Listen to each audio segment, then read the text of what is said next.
Because if the argument is that American politics is too open to financial influence, then that nobody would complain about that, you know? But why say that it's like Israeli influence or it's controlled by Israel? How is it controlled by Israel? That's the part that's coming across as either dense or, you know, creeping on anti-Semitism, but not taking into consideration, one, that there is a geostrategic interest to be tied completely to Israel from an American imperial perspective. So a lot of Americans don't want to have to look at that and say that like the problem is the American empire. Because even if you could get Israel tomorrow to have a completely different government that would want something else, I promise you this scenario continues. I've been down this road before, but now What's going on, people? It's your man Big Foe. So I'm back at it again, because it seems that everyone on the internet has fallen for the same okie doke.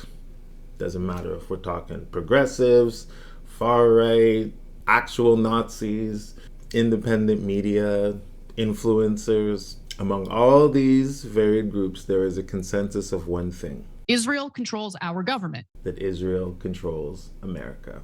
Possibly you're one of them. So I'm creating this video today to disabuse you of that notion. Whether your issue is foreign aid, the Epstein files, whether it's the experts of the Israeli lobby, we're going to go through the best arguments and challenge some of them on the way. So first we're going to lay out all the best examples of all those arguments. Then I'll give an alternative explanation that I think better aligns with the facts that we know. And then we can compare the two frames and see which one better explains the chaos that we're seeing today.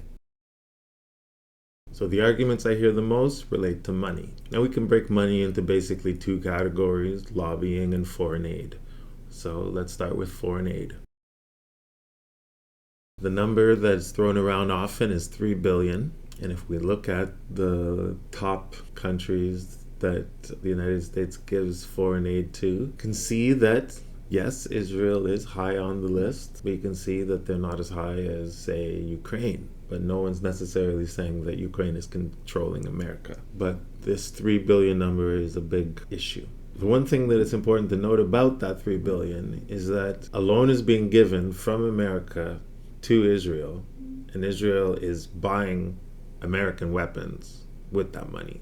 So it's kind of similar to how the petrodollar works. We promise in the West to buy oil from the OPEC countries, and they agreed to put the money in Western banks. So these kinds of arrangements are par for the course. The other element with respect to money is lobbying. So many argue that the Israel lobby, as Professor John Mearsheimer coined the phrase, controls the American government. If you look at a list of lobbying organizations, etc., you're going to find that the Israel lobby is nowhere near the top. You're going to see that the top of the list is held down by the military industrial complex, weapons manufacturers, etc., banking, financial interests. This is what's at the top of the lobbying list. In a candid way. Do you understand why it seems like you're echoing like an old anti-Semitic plot about the control of the Jews in the mystery about the United States? I am not echoing anything. I'm not implying anything. I'm stating what I know to be true because I saw it and the people involved stated it out loud without shame. The Israeli prime minister pushed the U.S. president, who turned out to be far weaker than I understood, into a war that hurts the United States. They're terrified that there's going to be an unlimited money faucet of attack ads that they will be receiving, and they don't want to say anything. So if you're wondering how this shit works, right? If you're wondering how, Israel is such a uniparty position, well, here it is. This is how it happens. It happens in the off season. It happens when you're not paying attention. It's not because of some like Jewish mind control or whatever. It's because all of these fucking groups that cynically call themselves like Jewish advocacy groups, even though they are singularly focused on Israel and Israel's ambitions. But really, the Israel lobby is representing the government of Israel, right? So even if that weren't the case, it's still a case that the Israel lobby is representing the government of Israel. They lie and they pretend like they're not. It's like, oh, no, this is just Jewish Americans representing. That's a lie. That's bullshit. That's not true. But here he's trying to say, since you criticize the Israel lobby, isn't that by definition anti-Semitic? Because like it's all Jews who fund it, which again, as I said, is factually wrong. But that's the argument he's trying to make. But is it strictly true that you always differentiate between the Israeli government and the Jewish people? I believe you said Israel controls the American government through donations to 94% of Congress.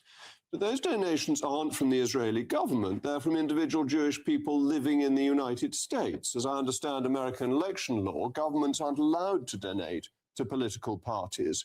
So actually you do sometimes conflate the Jewish people and the state of Israel, and that is prima facie anti-Semitic.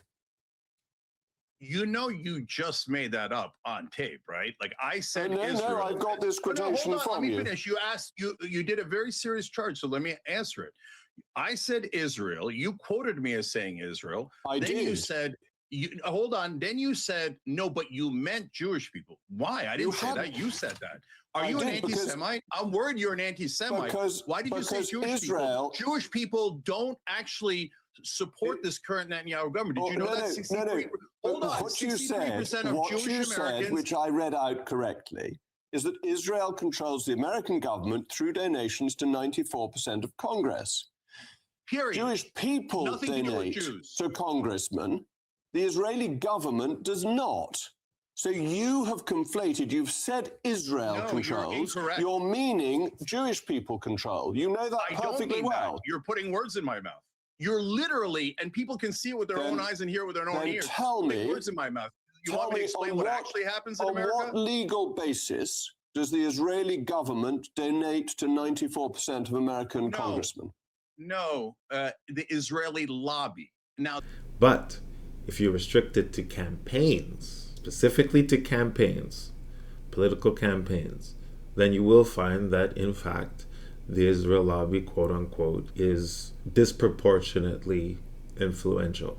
Restricting just the political campaigns, including attack ads and everything else that you can imagine, PAC, anonymous donations, whatever you want to say. As far as political campaigns, there's no question, they're correct to say that the quote-unquote Israel lobby dominates. But it's what's read into that that's the problem. So Trump himself has talked about the extreme power of not AIPAC, but pro-Israel, the pro-Israel lobby. And I should also add to this, like sometimes I think people try and depict this view about the pro-Israel lobby being extremely powerful as some kind of weird fringe conspiracy theory on the internet, similar to like 9/11 theories or JFK things where people just debate in this conspiracy world. I can show you statements from endless numbers of people who ran the government, like American presidents or people who got very close, who talked. I mean, there are all kinds of tapes with Richard Nixon talking about how the Jewish lobby in the United States is trying to dictate and often does dictate his foreign policy. He said the same once he left in interviews. Barry Goldwater, who was the conservative hero who was nominated in 1964, in an interview in 1988, basically went on and on and on. And he was Jewish, Barry Goldwater, about how Israel and its loyalists in the United States run American foreign policy. Next, we have Epstein, the alleged Mossad agent, foreign intelligence agent. Not everybody agrees exactly what foreign government he was working for. So this is often also cited as evidence of Israel's control of America via Epstein. An issue with this is that nearly all the evidence that we see from the Epstein files is actually demonstrating that Epstein has control over Israel, right? This American oligarch, we'll say, right? It's him that's connecting the Israeli prime minister with Putin. Or it's him that's bringing in the banks like JP Morgan to kind of end American interests, to subvert the Israeli law, to get certain things built, like I think it was an oil field or something that they were developing. You have these outsiders, Americans, that are influencing Israelis, right? So like if you were an Israeli, is it possible that you would think that America was controlling you? But who he was working for was definitely still a question, right? Because under whose supervision was he taken out, right? He was taken out under American supervision. So if he is this powerful Israeli proxy that's in control of America, how does America have the power to just take them out? If you follow the Epstein web, it leads to Western oligarchy. But we'll get to that. Next, we have stupid forever wars and the discontinuity between that and what the people who promote this would perceive as or conceive as the perceived interests of American citizens. Where the public can very clearly say one thing: no more money and no more weapons to Israel. We want a ceasefire. We want a two-state solution. And all of those things totally brushed aside, totally ignored, viewed now as like a fringe position, even though it's the mainstream position. But your average Joe and your average Jane is not taking AIPAC-funded trips to Israel. Your average Joe and your average Jane is not taking millions of dollars for their campaign from Israel. And by the way, now, you know, with that bill Congress recently passed, they would categorize these basic factual descriptions that I'm giving you. They would say, oh, that's anti-Semitic. From the perspective of an American citizen, the war in Iran is a stupid war that's gonna bring up the debt and cause all kinds of financial hardship and social hardship, etc. So I assume for America to be going down that road, they would have to be being controlled by some foreign power. It's required that Israel is brainwashing, say, America to do all these things that seem to be against the interests of its citizens. A side question would be, since when does America do what's best for its citizens?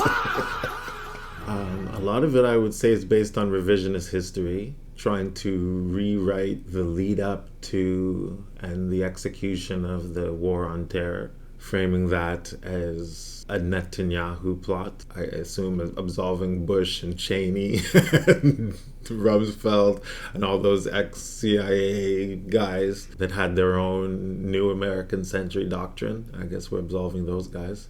But General Wesley Clark, who was a guy that I definitely had respect for, I assume I still do, but it's words that are attributed to him that are helping or fuel this kind of revisionist history about why America went to war in Iraq after 9/11. There's no denying that Benjamin Netanyahu has been advocating for many of these wars since he's been in the political world. No one can deny that. There's so much evidence of that.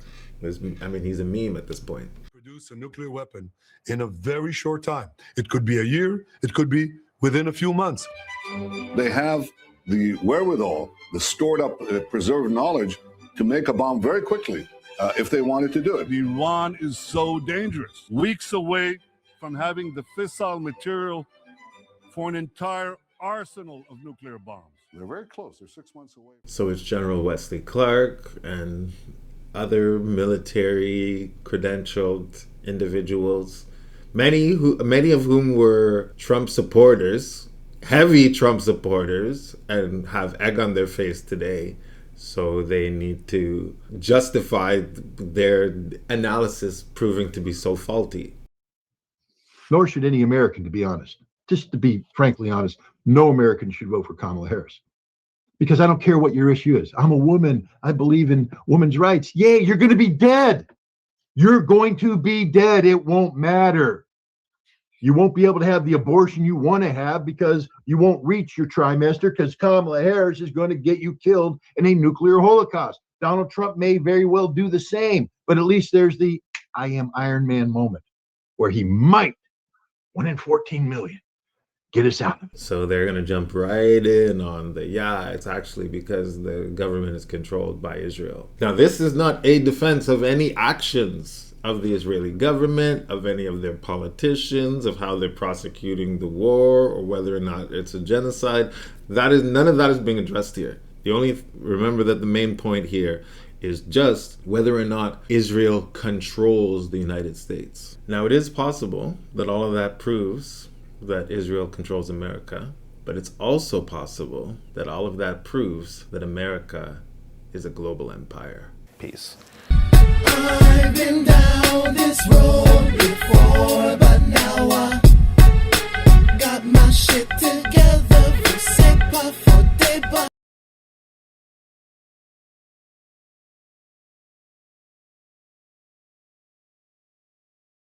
So what do we know about empires, ancient ones, modern ones, and the Levant? For most of ancient history, if we look at a map, you have the East African empires of Egypt and Kush along the Nile. You have Anatolia to the northwest, and then you have Babylon and Persia to the east. And for the most part, there was very little interaction between those empires. There was long distance trade, and that's really where the population started to build up in the Levant. It was a stopover between the three main huge population centers. So it wasn't really until the New Kingdom in Egypt that it became a real political player, because this area was colonized by the New Kingdom Egyptian Empire. And you have the Amarna letters where the vassal kings were writing back to the pharaoh asking for protection against the, I believe it was Assyrian kings. So there's a whole history of when it became a colonial area for empires. The Egyptian Empire was trying to control trade. If you look at the growth of Egyptian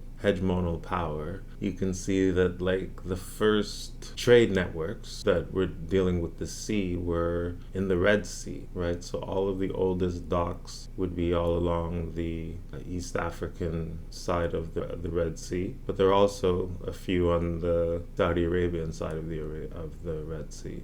But mainly Egypt controlling that area so they could serve as a middleman between Anatolia and Babylon. So as these three kind of power centers were rising, whichever one of them controlled the Levant, controlled the trade between the three. And if you want to add Saudi Arabia as a fourth. So from the New Kingdom till the Bronze Age collapse, it was Egypt that dominated the Levant. And you can see that with the Bronze Age collapse and all the pillaging that came from the Sea People, as they were called, all of the empires that were contemporary at the time fell. Although there were other factors involved, there were like environmental factors, there were famines, there were all kinds of other things that were happening. You can see this is when that area, the Levant, started becoming important on the world stage, just for trade and military reasons, not for anything to do with religion. In fact, the oldest diplomatic note that we have between two kingdoms or empires or whatever you want to call it relates to the Battle of Kadesh.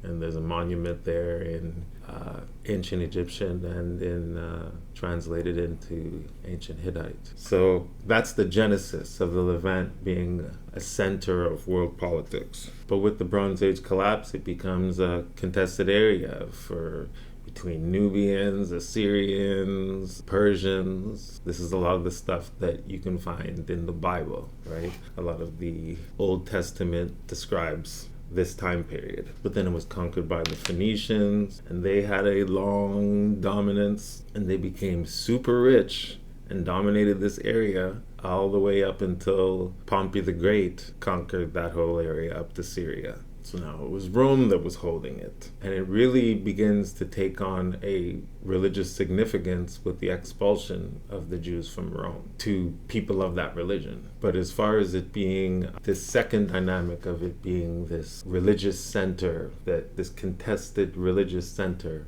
that has all these eschatology people running wild, that really comes into effect with Charlemagne and his followers. And Rome expanded its religious significance with Constantine, but the idea of world powers really fighting over it, really the potential for that comes with the rise of Charlemagne, where people would have a religious claim to the land. That was followed by the Muslim conquest, and then however many crusades, 4.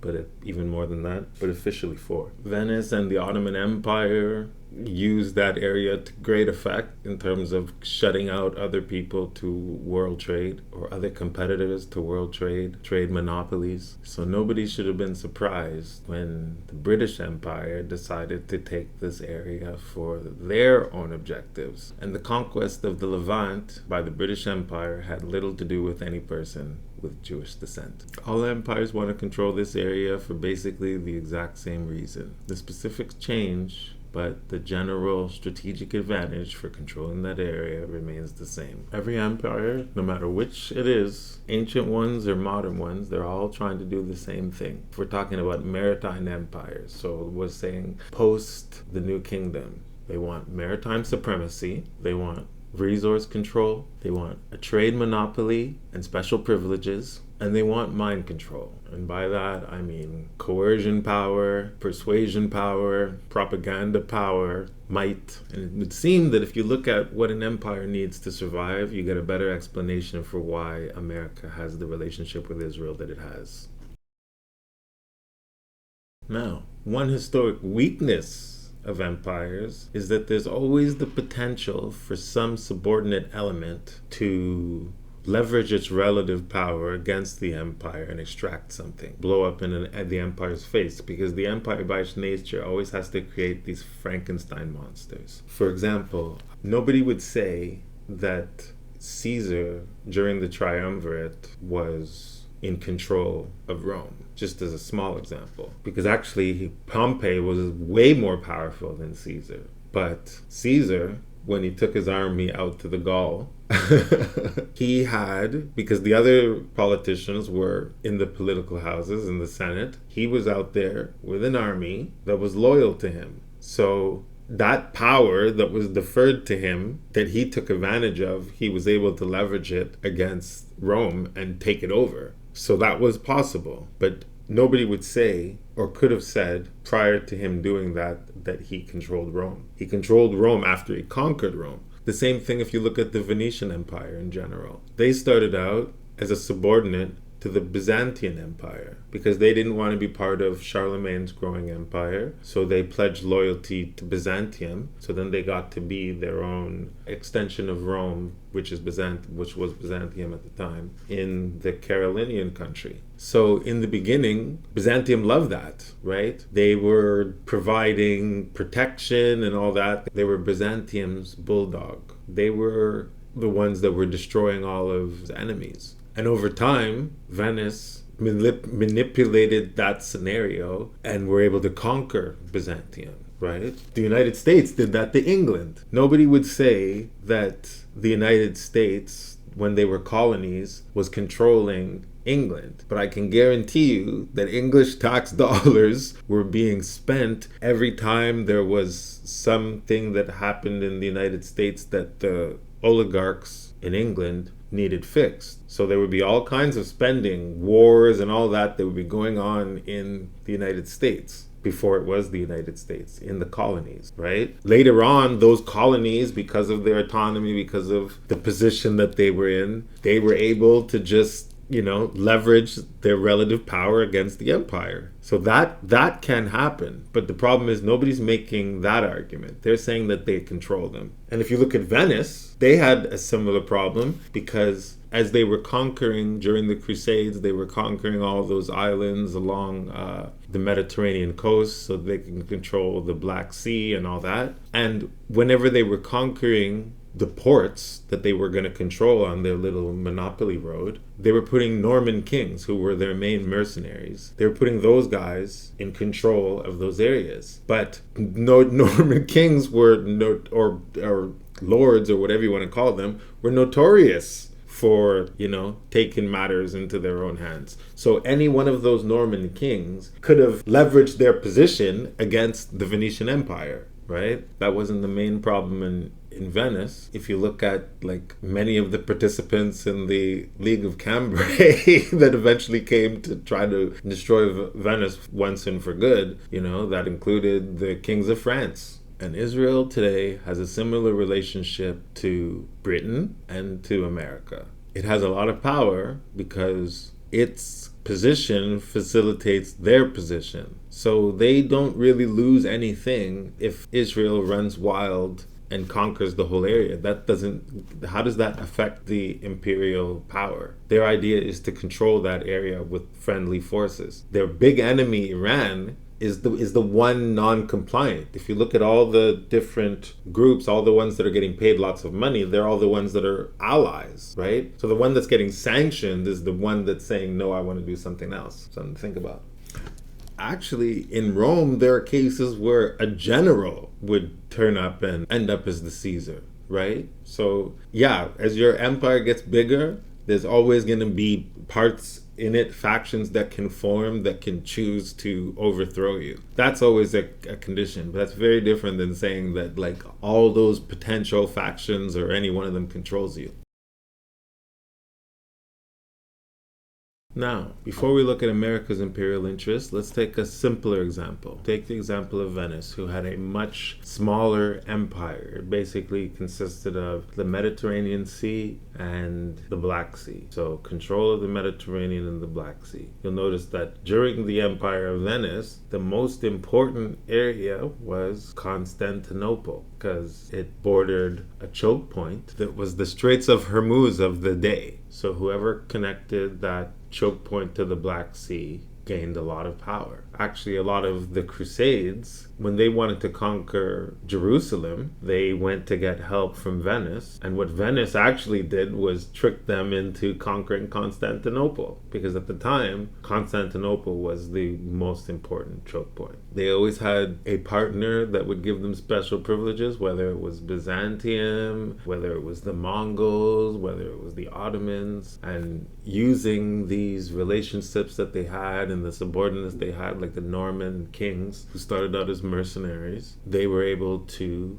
monopolize silver and gold and maintain their maritime power. So the goal was to make sure that any trade that happened in the Mediterranean had to go through them. So that's a much smaller empire. Now with America, they're inheriting the British Empire, which was a global empire. So that means way more water bodies come into play, right? Different resources are needing to be controlled. In the time of Venice, they were trying to control like spices, gold, slaves, silver. These were the kinds of things that grain, right? Those would be the main things that Venice was trying to monopolize. So Venice was a much simpler thing than what would become the British East India Company, the Dutch East India Company, the British Empire, and eventually America. So if you are willing to entertain the idea that America is an empire, think about what would be America's interests. If they have similar interests to the empires that have came before, if they're trying to maintain maritime supremacy, if they're trying to control the resources, if they're trying to have a trade monopoly, if they're trying to control the hearts and minds of everyone, what I called mind control earlier. What would be their strategic actions? So think, we can say that there's 9 bodies of water that an empire of today would need to control, that the British Empire cared about controlling, right? So we can say the Atlantic, the Pacific, the Indian Ocean, the Red Sea, the Black Sea, the Persian Gulf, the South China Sea, the Mediterranean, and eventually the Arctic. So 6 of those are either controlled by people that are not American or are vulnerable. There's a potential that someone other than America can control it. So America wants to control all of those areas. So who can affect America controlling the Pacific? Well, Panama can control that. Venezuela can control that. Any of those areas, any of those nations that are surrounding that area could be a possible competitor. If you look at all the bodies of water that the American Empire would have an interest in controlling, 6 of them, as we're saying, are controlled by, they might say, enemies, right? So right now, Iran controls the Red Sea and the Persian Gulf. Russia controls the Black Sea. China controls the South China Sea. Panama, South America, they control the Panama Canal and the Pacific. Canada and Greenland control the Arctic. So the American Empire, or the Anglo-Dutch Empire, American Empire, whatever you want to call it, the financial empire of today. So Ukraine most of its coastline is the Black Sea. So would the Western Empire see it as advantageous to be controlling that section of the Black Sea and Crimea? Yes. even before the Persian Gulf was shut down, it was always a threat. Not the Persian Gulf, but the Straits of Hormuz were shut down, and it was always a threat. So when they had the Shah in there, they had no problem with those people. So it's just that whenever someone in that area starts to disrupt the trade, there's going to be problems, right? But it really only became something more valuable than like a monopoly on the spice trade was when they found oil there, right? So prior to, if oil was never found, then we wouldn't be here.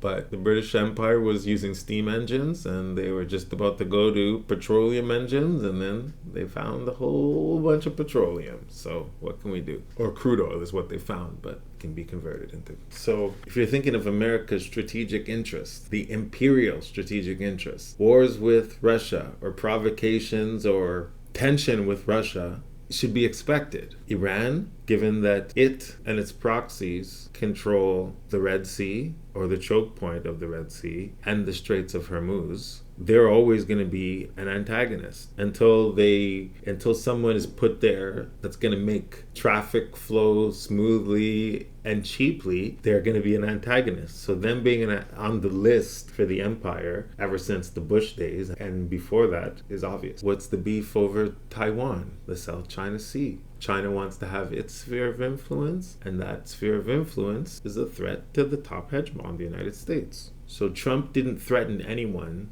whether it was Canada, Panama, Venezuela, Cuba. He didn't threaten anything that was out of line with the imperial interest. And if you look at the empire generally and listen to what they've said about things, they're not really upset about what he's doing. They're upset about how he's doing it. And the hidden message is how he's the lack of justification that he's giving for it. But if you listen to even Tony Blair recently, he's praising him. The Canadian Prime Minister, when these first actions were happening, nobody was standing against it, besides maybe I think it was Spain or something like that. But most people were supporting it until it became untenable politically. So it's more saving their own asses. But all these countries are on the list from past administrations. Now, how would an American empire control resources? When it was the British Empire, the majority of the resources were coming from Africa and from South America. But now that oil comes into as a factor, then the resources in that area have to be controlled too. So all the same tricks that have been happening in Africa for the last 500 years is being inflicted on the Middle East because the resources need to be controlled. So there's nothing out of character from the American empire to wanting to destroy, especially Iran. Because if you think about it, America dominates just like England dominated because they have the strongest navy and most of trade happens as maritime trade. So because they control all the checkpoints, they control all the trade. Now, just how the British Empire objected to internal land development, they were not fans of the Berlin to Baghdad rail ideas that America was supporting. So that was one of the things that Germany was doing, Russia was doing, France was doing, right? So it's natural for an empire to want to destroy the competition. So if you have China right now trying to build the Belt and Road, and if the Belt and Road has to go through that whole Southwest Asian area, and it has to go through Iran, then and the Middle East, then whoever that hegemon is that wants to keep the trade on the water is going to be fighting any rail that's going to bypass the maritime routes. So it would be obvious that the American imperial interest would be against the BRIC nations and their Belt and Road, because that would also be cutting them out of their resources, which is in Africa, right? Because the rail line, the idea of the rail line is for it to go all the way into Africa. So it should be pretty obvious that you're not going to want to have a government in any of those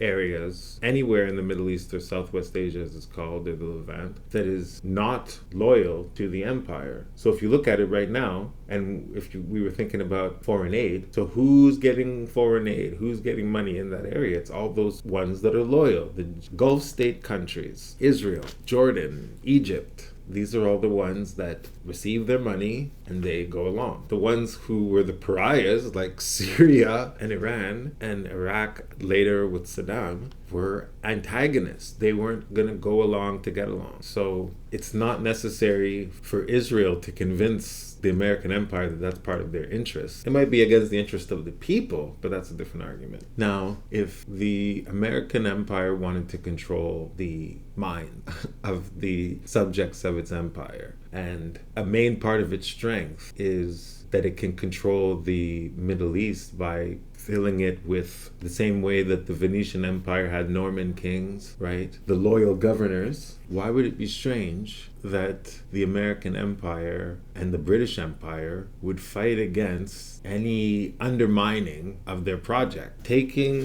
Palestinians and Israelis out of the conversation. If the empires are now trying to get everybody to their side, and there's really only like one nation and a bunch of radicals, terrorists, that are against them, and if they're vulnerable in the image of society, international society, isn't it obvious that they would fight that? Doesn't it make more sense that the empire's project would do anything it could to stop bad-mouthing of it? Would it be good for the empire if they had to take everything out of the Middle East and all their support from the Middle East and had to deal with all the nations like on the up and up? Even I would be willing to bet that there would be a lot of people even in Israel that would prefer the new relationship that they would have with America having way less power. Take Africa, for example. If there was a real, legitimate movement in Africa that would deny the empire their ability to extract resources efficiently as they are doing today, I can promise you that anybody that was speaking that into existence in a way that was catching on, or if there was already a climate of that, you would see crackdowns on that. Why do you think so many African leaders have been destroyed? As soon as they start, or South Americans, if you look at all of the South American leaders that America has tried to assassinate, undermine, or overthrow, the one thing they have in common is some sort of nationalism and some sort of desire for national independence and sovereignty. Because America wants to be able to extract, the American empire wants to be able to extract, and anyone who stands against that is a problem. And the British Empire the same. Because when a new empire rises, the old one doesn't just vanish. The Venetian Empire lived long after the Spanish Empire was created, or the Dutch Empire was created, or almost to the point of where the British Empire was created, it was around. So the same with the American Empire, the British Empire, the real financial power behind the American Empire, because Wall Street is really just a derivative of London, the city of London. So it lingers on. But I would say that Cenk and Hasan, for example, being kept out of England has more to do with imperial power than it does with Israeli influence.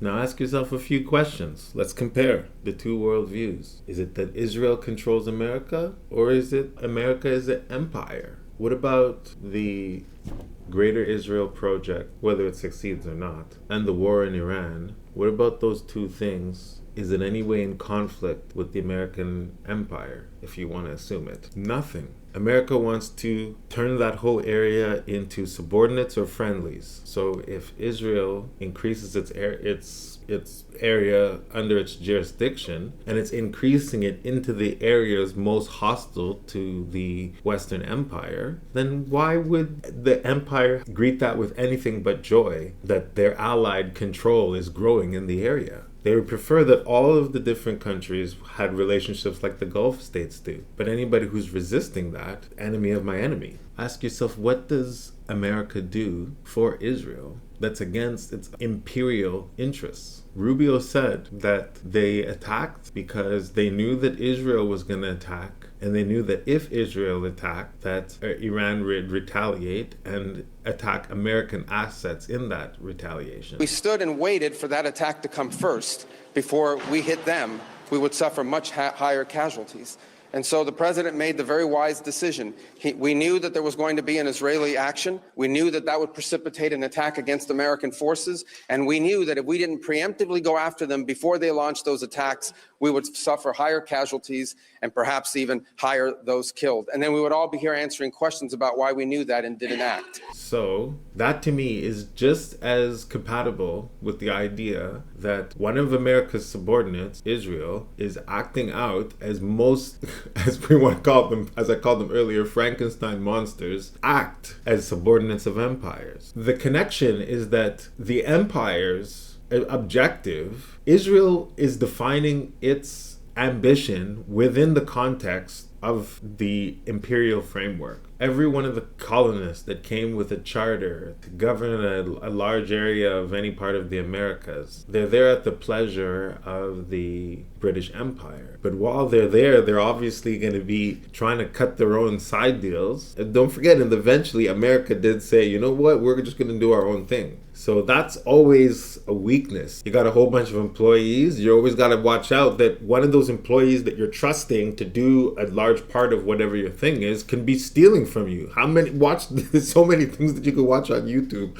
whether it be somebody at like the Dollar Tree, and they're doing whatever they're doing. They're taking the drop off of the cash register and they're stealing it. There's all kinds of things that people do. So that's always a vulnerability of something as it's growing, because you can't be completely in control of everything. You're gonna have to defer to other people in places, and if you're asleep at the wheel, then yeah, people can take advantage of you, and that's every coup d'etat that's ever happened in history. Ask yourself another question. Why do you think, forgetting who signed what paper, Balfour Declaration, because putting all that aside, because that's kind of irrelevant in this point, why do you think England was willing to give up that area? One, there was like a lot of revolutions and stuff like that, so being a colonial power was becoming expensive, right? Most of the colonies that were given up, it was because of that. The first ones that started being given up, like on the coast of West Africa, that the Portuguese were giving up, is because the slaves were rebelling like crazy. It was becoming expensive, right? And they started breaking all their different rules just to survive it. They were like, okay, we're gonna start having sex with some of the slaves, and then they're gonna be this whole like population that we're gonna put as like a buffer in between to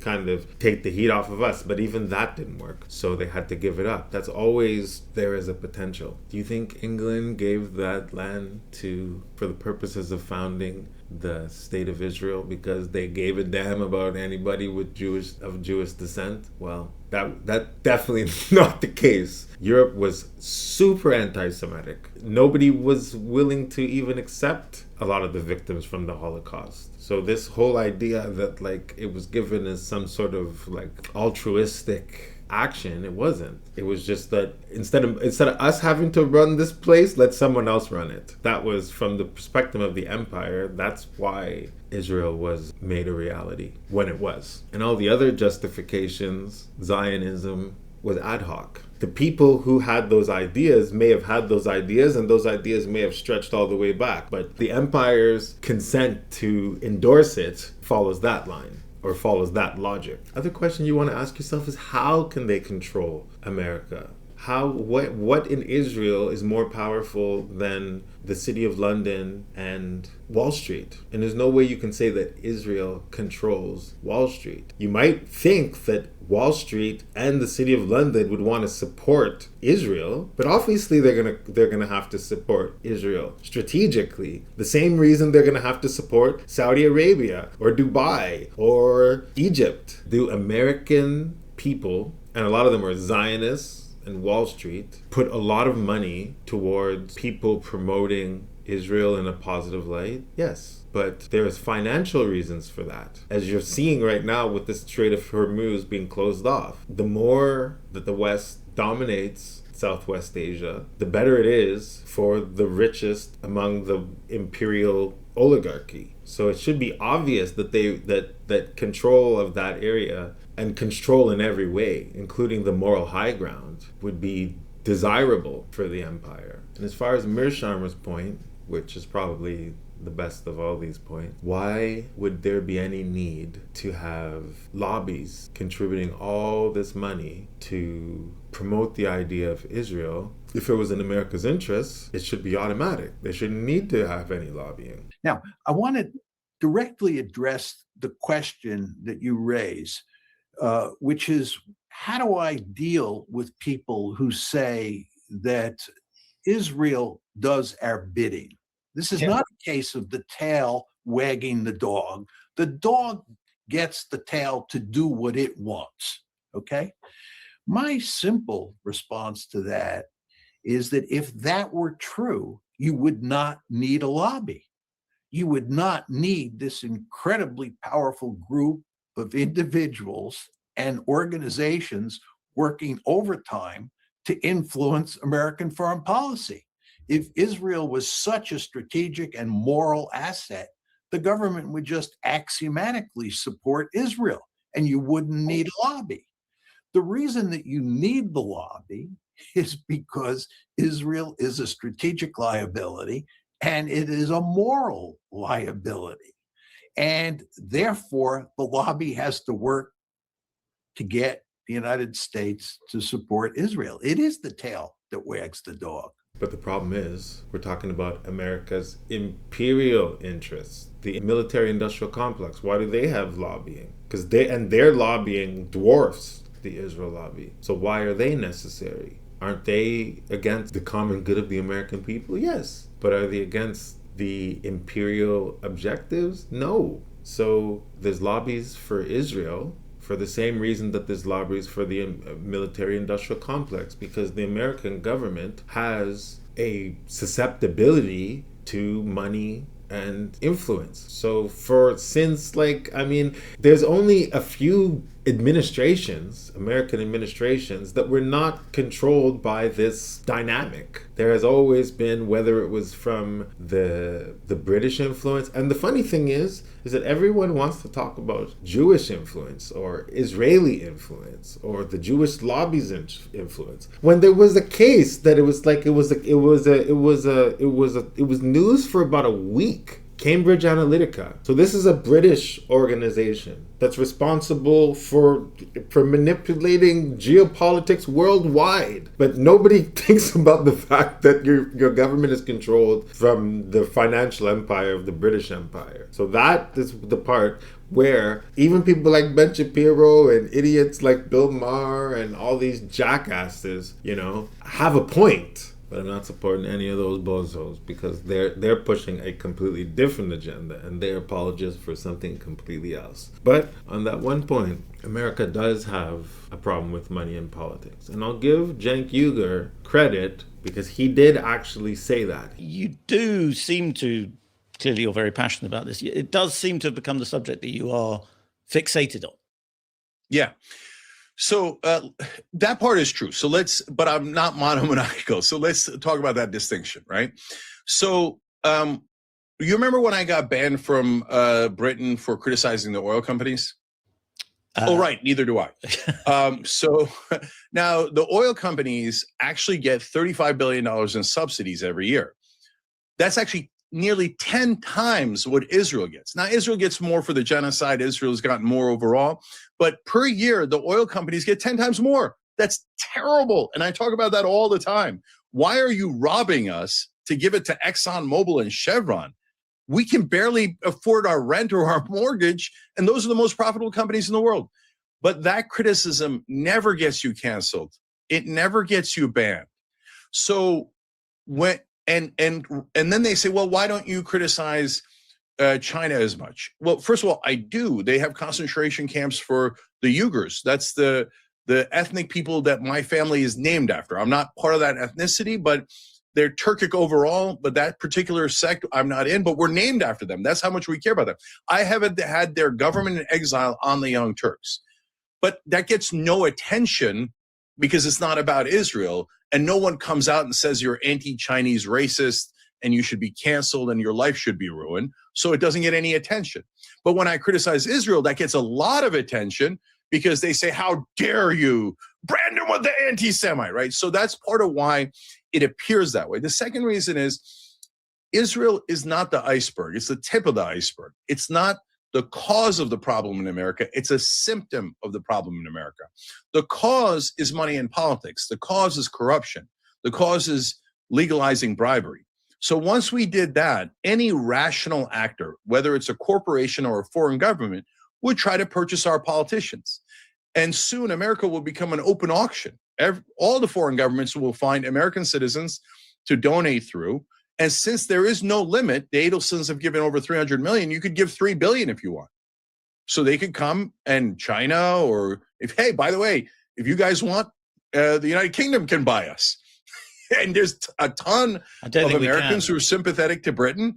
And if you funnel money to them and they or they use their own money, however they get it, you could literally purchase one politician after another. In fact, like Israel, the Israeli lobby, you can purchase 94% of Congress.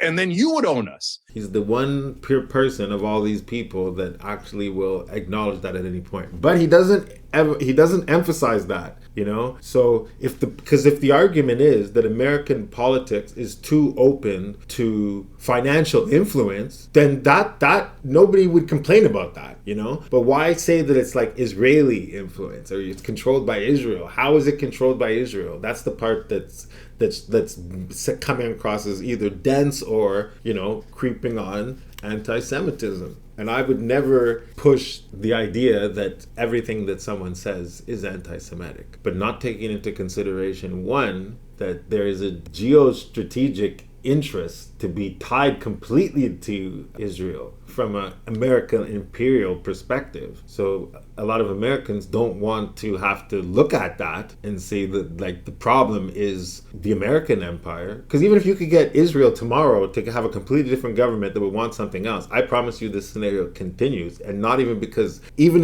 if Israel decided tomorrow they didn't want it, they wouldn't be able to stop it, is what I'm arguing. That the Western powers are doing everything they can to control it. Could there be like a revolution in the Middle East and then the dynamics could completely change? Yeah, it looks like in a lot of ways the dynamics are changing right now. But I don't believe that Mearsheimer's question of why would we need it at all lands, because a lot of things that we don't need there are lobbying groups for. The only thing that comment illuminates is that there's too much money in politics and that the country can basically be usurped by money powers. But why wouldn't you be looking at the biggest money powers? Like Israel is not a financial behemoth. It is impressive in some ways, but on the world stage, it's not a top ranker in terms of income. It's just a tiny population. It's just not possible. And I think part of the attractiveness to this is that it absolves the Western powers of their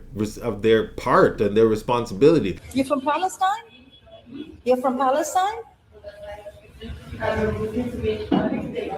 Sorry? It's difficult? I don't think they're from Palestine. You're not from Palestine? I thought because you had the tattoo that you were from Palestine. So you're from Palestine.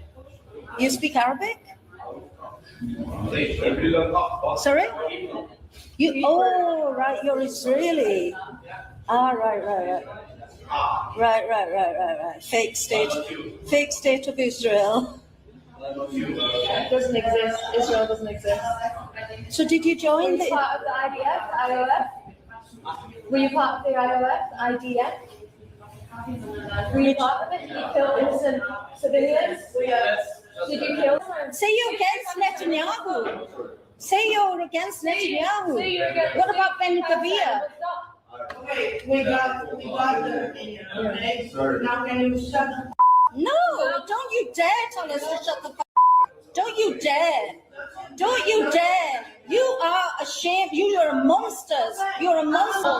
Everywhere you go, you are going to be hated. Everywhere you go, you are hated. Nobody likes you. Nobody. Go on. Go away. Kick him out. Go. It's a little weird to see, like, you know, somebody from England, you know, screaming at some Israeli in a cafe, you know, and basically like tormenting them. You did this, you did this, you did this. And then that same British white person is going to be complaining that like everybody's calling them a racist or whatever the thing is. So I find that that thing that's happening, you're seeing all these Europeans, every time they see an Israeli person in like a cafe or shop or wherever they see them, they're like scream at them in public, tape it, embarrass the person. It's like strangers. And you don't see anybody really having a problem with that. And I'm just sitting there, and that's why I'm thinking that this is a symptom of that. It's like these Western people are like getting really high on their high horse, and they're like pointing a finger. But it's just the irony, you know? It's possible to say that you're against the war in Gaza, or that you are appalled by the crimes against humanity, or that you think it's a genocide, or you think it's an ethnic cleansing. All of those things are separate from saying that Israel controls America. And I think if you were listening and paying attention to everything that I said so far, I think you at least got something to think about as a challenge to the idea that Israel has control over America. But I want to hear from you, so let me know in the comments. Tell me if you think there's anything that I said incorrectly, or there's something about my argument that doesn't follow, or if you think I was cheating in any way, let me know. Let's have a discussion. If you've been here before, you know that I respond to everything, so let me know in the comments what you think. If you like what you've seen, please like, share, and subscribe. Let's get the subscribers up. Come on, I gave you something there, but you look at how many subscribers we got here. We can move that up. You can do it. Let's go. Big foe. I've been down this road before, but now I got my shit together.